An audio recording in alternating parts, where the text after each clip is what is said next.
Hello, everybody. It's Ashley Story again with the Growing Healthy Communities podcast. I really wish there was another way to start it. I feel like I'm starting it the same every single week, but if you're still with us, I'm glad that you're hanging with us and that you are going through this series with us together. So for the month of August, we are going to be looking at working together for racial justice and inclusion. I may switch up my slide here soon. We'll see. But as always, here's my beautiful family. I've got my daughter right here, Jalen, and I've got my sister, got my son, and my beautiful husband. A few animals here, and then we have little baby Ronan in the belly. He'll be here.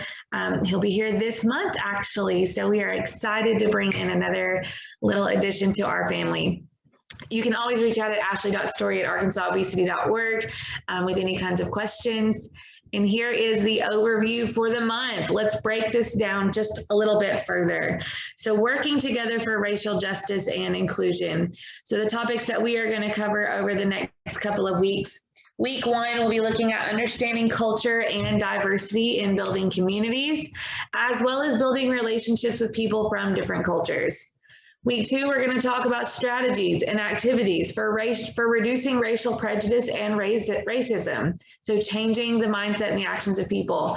And then we're also going to be looking at week 3, building culturally competent organizations, and week 4, building inclusive communities.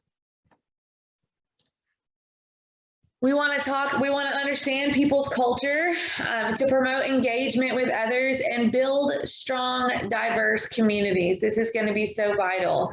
So we want to spend plenty of time here on this topic today. What is culture? As community builders, understanding culture is our business. No matter where you live, where you're working, who you're working with, and establishing relationships with people, they all come from different cultures. One viewpoint of what culture is that it refers to a group or community that shares common experiences that shape the way its members understand the world. It includes groups that we are born into, such as race, national origin, gender, class, or religion.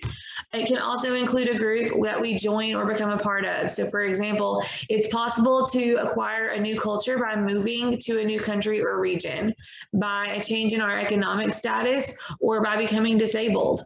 When we think of culture this broadly, we realize that we all belong to many different cultures all at one time. Why is culture so important, though? Why is it important that we talk about it? Well, culture is a strong part of people's lives. Culture is going to influence their views. It's going to influence their values, their humor, their hopes, their loyalties, their worries, and their fears. So when you're talking or working with people and building relationships with them, it helps to have some perspective and understanding of their culture. As we explore culture further, it's also important to remember how much we have in common. People see the world very differently, but they do know what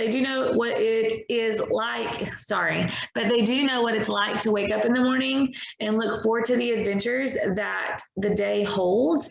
We're all human beings, so we all have those same worries, those same fears and hopes and dreams. So it's important to remember that yes, our cultures are very different, but we are also very much alike. At the same time, we cannot pretend that our cultures and differences don't matter. We cannot gloss over differences and pretend that they do not exist, wishing that everyone could be alike, because that's not realistic. We're not all alike. And we can't pretend that discrimination does not exist. So this section is going to be an introduction to understanding culture, and we are going to focus on what culture is, the importance of understanding culture in community building, envisioning your cultural community, as well as how to get started in building communities that encourage diversity. It's important to remember that everyone has an important viewpoint and role to play when it comes to culture. You don't have to be an expert to build relationships with people that are different from yourself. You don't have to have a degree to learn to become sensitive to cultural issues, and you don't have to be a social worker to know how culture has affected your life. Why is culture even more important, though, if we are community builders?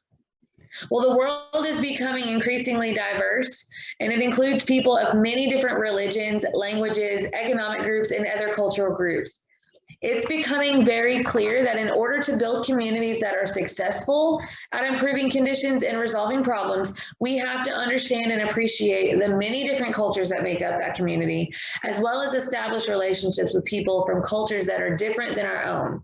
We need to build strong alliances with people from different cultural groups. And additionally, we need to bring non-mainstream groups into the center of civic activity. But why? Well, in order to build communities that are powerful enough to attain significant change, we need large numbers of people working together. If cultural groups joined forces, they would be more effective in reaching common goals than if each group operates in isolation. You imagine the human body and all the different limbs.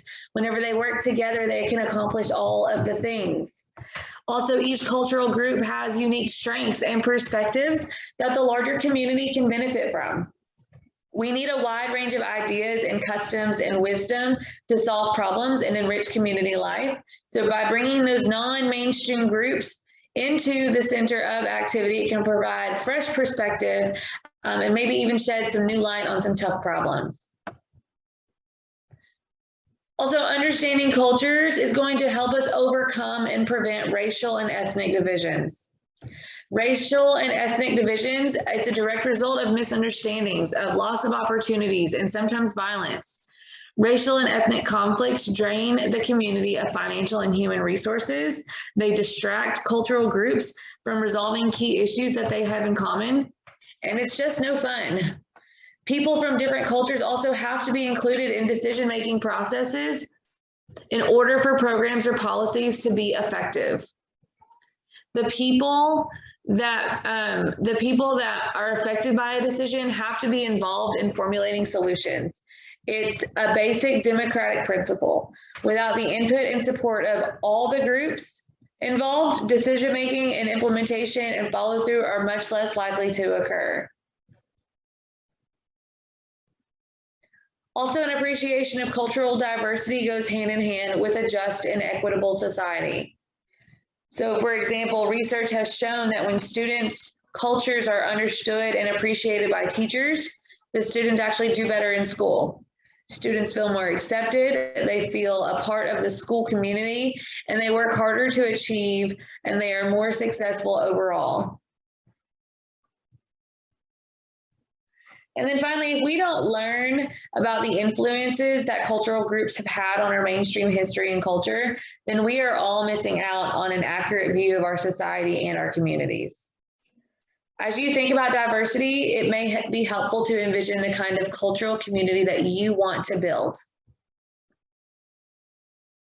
Can you imagine the kind of cultural community that you want to live or work in? People generally have very different views of what a multicultural society or community should look like or could even be like. In the past couple of decades, there have been a lot of discussion about what it means to live and work together in a society that's as diverse as ours. People often struggle with different visions of a fair, equitable, and harmonious society. We all see it differently as what it should be. So think about how will the world be unified as a cohesive whole if people separate into many different cultural groups? In order to be a part of that dream, must you assimilate? And then why does racism persist in places that are committed to equality and liberty?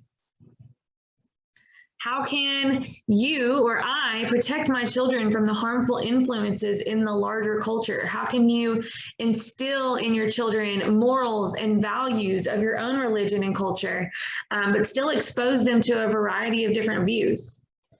Are there any structural problems in our government or economic system that serve to divide cultural groups? How could those problems be changed? Think about, can oppression be stopped by legislation, or does each person have to overcome their individual prejudice, or is it going to take a combination of both? Think about what if your group is excluded, what can you personally do? How can you protect your children from being targeted by racism or sexism or other forms of discrimination if we live in a diverse society? Shall you just send them to a culturally or racially specific school, or a female-only school, or some other appropriate school? Is prejudice a thing of the past, or is it something that's still very much here? So what kind of community do you envision for yourself? Close your eyes and just envision it. How will diversity be approached in your community? If you could have your ideal community right now, what would that look like? And if you can't have the perfect community right now, the one that you're envisioning, what steps would it take, or will you take? What would those next steps be in order to build the kind of cultural community that you want? So here are some questions that may help you think about your community. Who lives in the community right now? What kinds of diversity already exist? What kinds of relationships are established between cultural groups? Are the different cultural groups well organized? What kind of struggles between cultures exist? What kind of struggles within cultural groups exist? Are these struggles openly recognized and talked about? Are these efforts to build alliances and coalitions? Are there efforts, to build these alliances between coalitions and different groups? And then what issues do different cultural groups have in common? So those are just some questions that may help you think about your community, and then the community that you envision, the ideal community.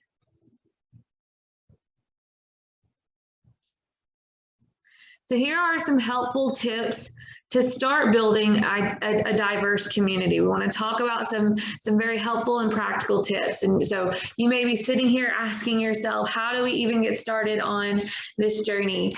So this is going to hopefully set the stage for creating your vision of a diverse organization or community. There's a book called Healing into Action. It's authors Sherry Brown and George Mazza. I may be saying that last name wrong, but they list principles that when they're put into practice, they help create a favorable environment for building diverse communities. These guidelines are taken from their principles. So number one is to welcome everyone. In order for people to commit to working on diversity, every person needs to feel that they will be included and that they are important. Each person needs to feel welcomed in the effort to create a diverse community, and each person needs to know that their culture is important to other people. Also, guilt does not work in fostering diversity. Blaming people as a way of motivating them is not effective. Shaming people for being in a privileged position is only going to cause people to feel bad. It does not empower them to actually take action to change. And people are more likely to change whenever they're appreciated and liked, not condemned or guilt tripped. Also, treating everyone the same may be unintentionally oppressive. Although we are all unique, we are all different people, some of us have been mistreated or oppressed because we are a member of a particular group. If we ignore these present day and historical differences, we will fail to understand the needs of those individuals. A lot of times people are afraid that recognizing differences will divide people from each other, but I think learning about cultural differences is actually a way to bring people closer together.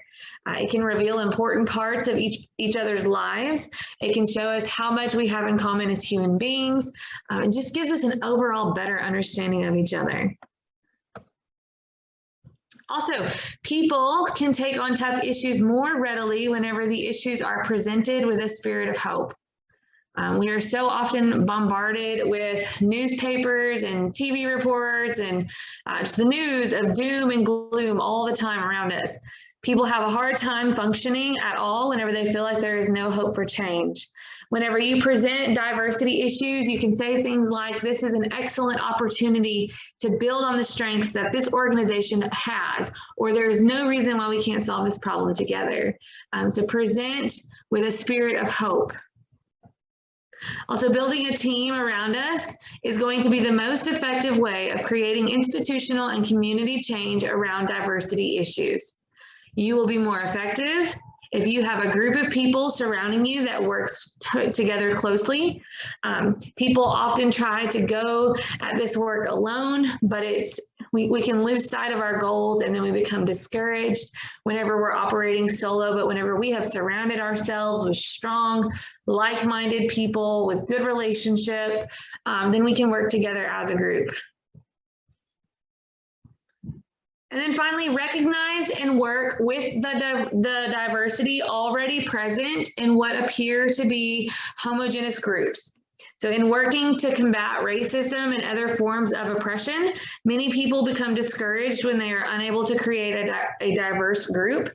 So starting by recognizing that there's differences in religion, sexual orientation, socioeconomics, parenting, class backgrounds, all of the things will help create a climate that welcomes differences. It will also lay the groundwork for becoming more inclusive. Each of us can build the kind of communities that we dream of in our families, in our organizations, in our neighborhoods.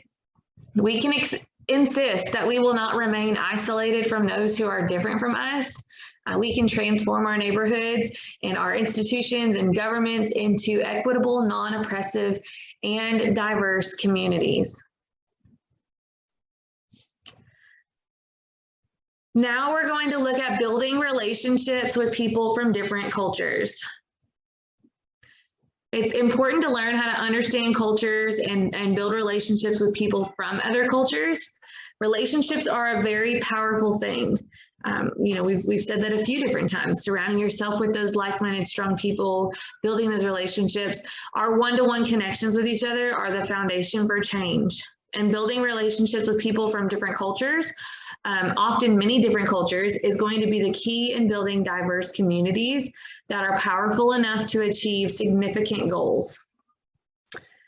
Trusting relationships are the glue that hold people together as they work on a common problem.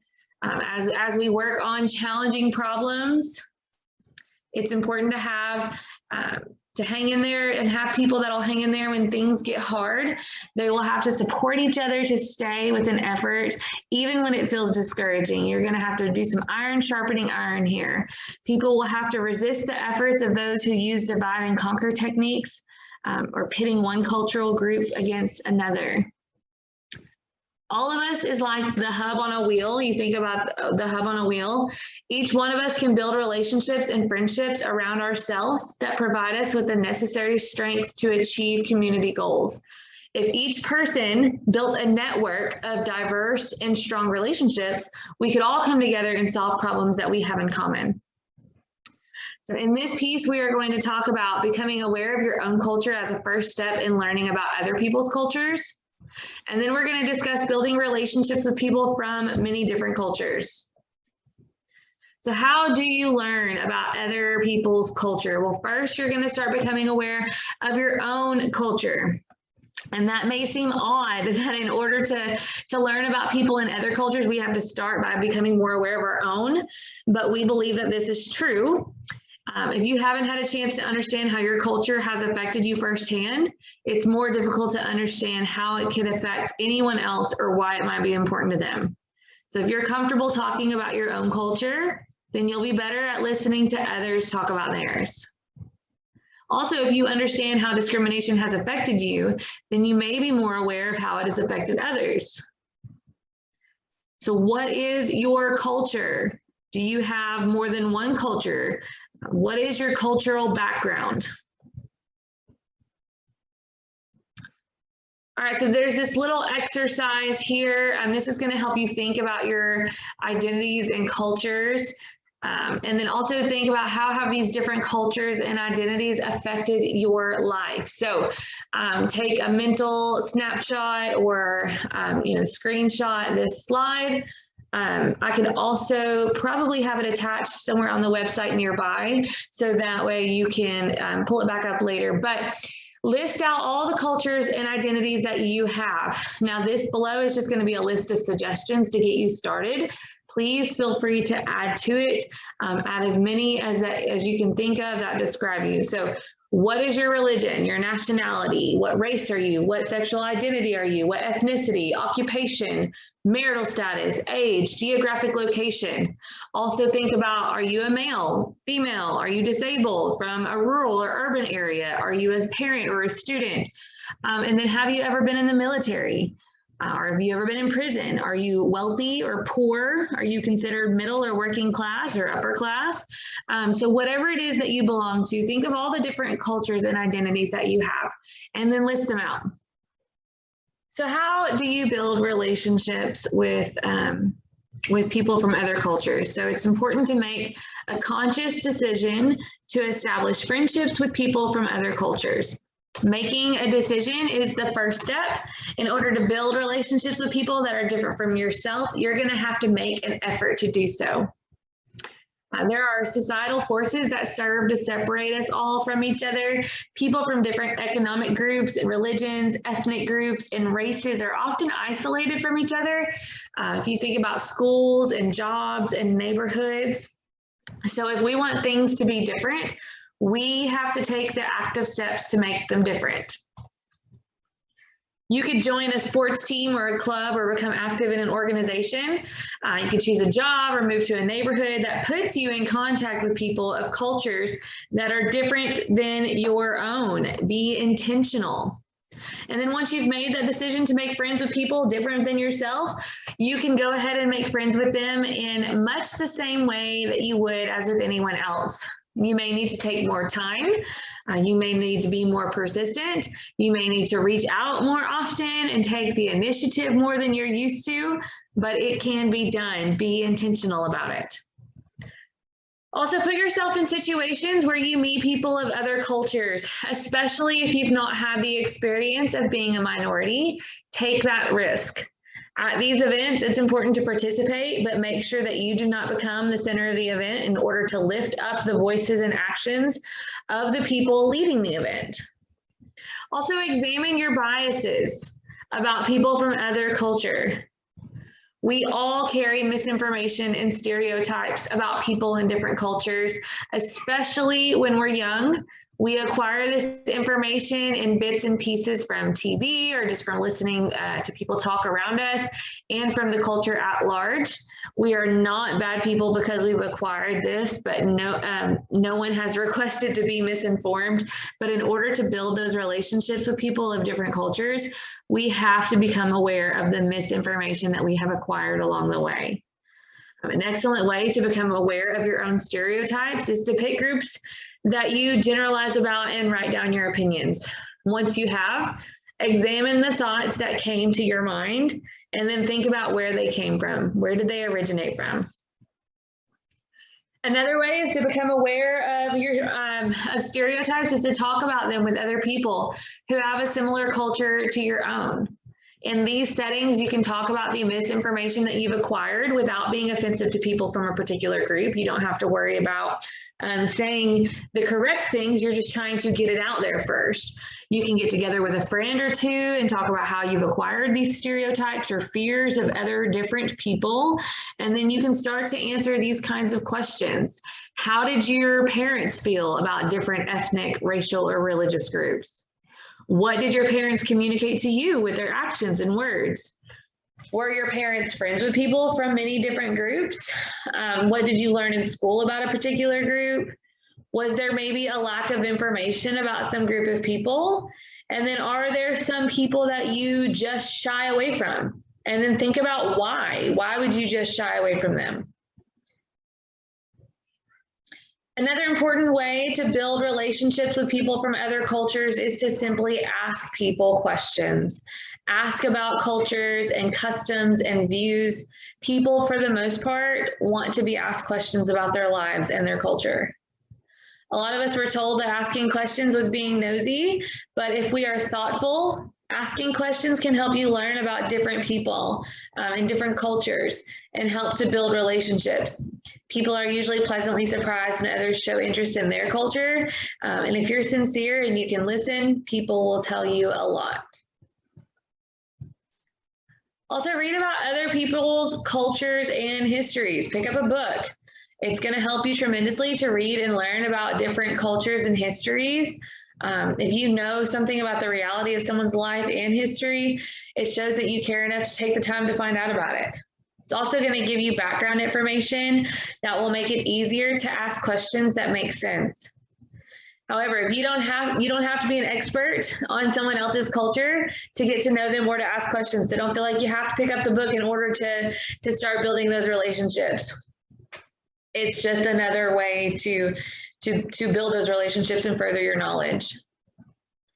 Don't forget to care and show caring. It's easy to forget the basis of any relationship is caring. Truly care about the person. Everyone wants to care and be cared about. Caring about people is what makes a relationship real. So don't let your awkwardness around cultural differences get in the way of just caring about the person. Listen to people tell their stories. If you get an opportunity to hear someone tell you their life story firsthand, you could learn a lot and you could build a strong relationship at the same time. Every person has an important story to tell. I'm sure you have your own important story to tell. And each person's story is going to tell something different about their culture. It's going to reveal more information to you. Also, notice differences in communication styles and values, and don't assume that the majority's way is the right way.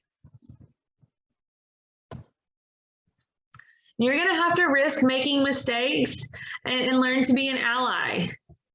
I didn't mean to jump ahead that far. I'm so sorry. But you're going to have to risk making mistakes and learn to be an ally. Are you building relationships with people who have different cultural backgrounds than your own? And if you are, you're probably going to make mistakes along the way at some point. That's just, it happens. So don't let the fear of making that mistake keep you from going ahead and building those relationships. If you do say or do something that's considered insensitive, or if it is insensitive, just learn from that. Ask the affected person, what about that statement, or what about what you did bothered them or offended them? Apologize and truly mean it, and then go on and building that relationship. Don't let the guilt bog you down. So in summary, let's wrap up this week one podcast for Working Together for Racial Justice and Inclusion. Friendship is powerful. Relationships are powerful. Also, our caring for each other is what is going to motivate us to make change.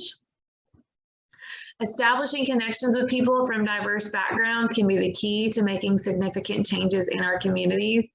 And ultimately, together, all of us combined, we can do this. So please join us next week. We're going to be talking about strategies and activities for reducing racial prejudice and racism. Week 3, we'll look at building culturally competent organizations. And then week 4, we'll look at building inclusive communities. As always, if you're not already, please follow us on Facebook, /Arkansas Obesity. Also go to our website, arkansasobesity.org. And my contact information is right there, Ashley's story. Ashley.story@arkansasobesity.org is the best way to reach me. And I hope you all have a fantastic rest of your week.